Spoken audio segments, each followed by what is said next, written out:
هلو حبايبي، شلونكم؟ شخباركم؟ ان شاء الله رب تكونون بألف خير. اليوم راح اسوي لكم هيجي تحلية رمضانية سريعة وسهلة وبسرعة تقدرون تسووها وما تاخذ معكم وقت، وهمنا مكوناتها كلش سهلة. المكونات عندي هنايا كاكاو خاشوقتين، طبعا كاكاو مر، وحليب وبسكت وجوز ومبروش للتزيين ونشا. هذول المكونات الطبقة الأولى. راح أشوفكم همنا مكونات الطبقة الثانية بعدين. أول شي راح أخلي حليب. طبعا الحليب حسب انتو شقد حابين تطلع بيها نسبة حليب، يعني طعمها. أنا هنا تقريبا خليت مقدار خاشوقتين، وراح أخلي عليهم خاشوقتين الكاكاو وتقريبا 3 خواشيق نشا، وراح أخلي شكر حسب شقد انتو تريدون نسبة الحلاوة بيها. همين خلوا شكر. أنا خليت هنا خاشوقتين كبار.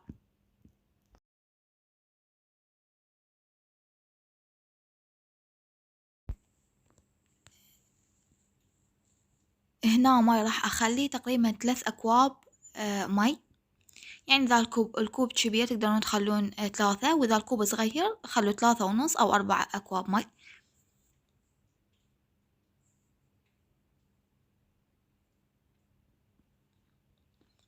هنا راح نخلطهم قبل ما نخليهم على النار، يعني خلطوهم زين على البارد وبعدين خلوهم على النار، طبعا مثل ما تسوون محلبي نفس الشي.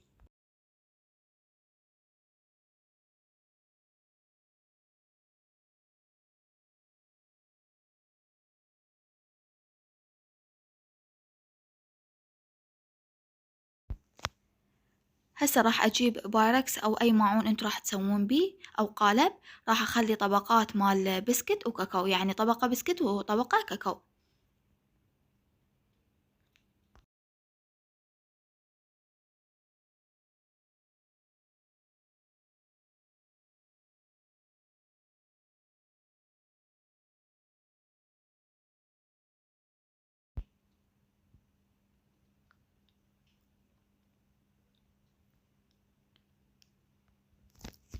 هسه بعد ما خلصنا الطبقة الأولى راح نسوي الطبقة الثانية. عندي هنا 3 خواشق طحين، وعندي 3 خواشق أو 4 شكر، وعندي حليب. همينة حليب أخلي خاشوقتين أو 3، وأخلي قلاص ونص مي.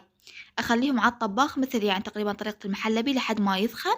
أشيلهم من الطباخ وأخلي عليهم علبة وحدة قشطة. طبعا بنات هاي الخلطة كلش طيبة، يعني بالكيك البارد، كيكة أي كيكة أنت حابة تحط لها صلصة شوية بدل الكريم، هذه تجنن. جربوها وراح تعجبكم. مثل ما تشوفون حطيت عليها علبة قشطة، وراح أخليها فوق طبقة الثانية.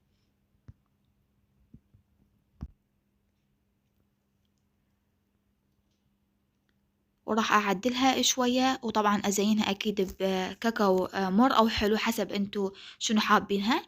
أنا حبيت لأن هي بيها هواي حلا، فراح أزينها شوية بكاكاو مر، وراح أزينها بجوز ومبروش جوز الهند.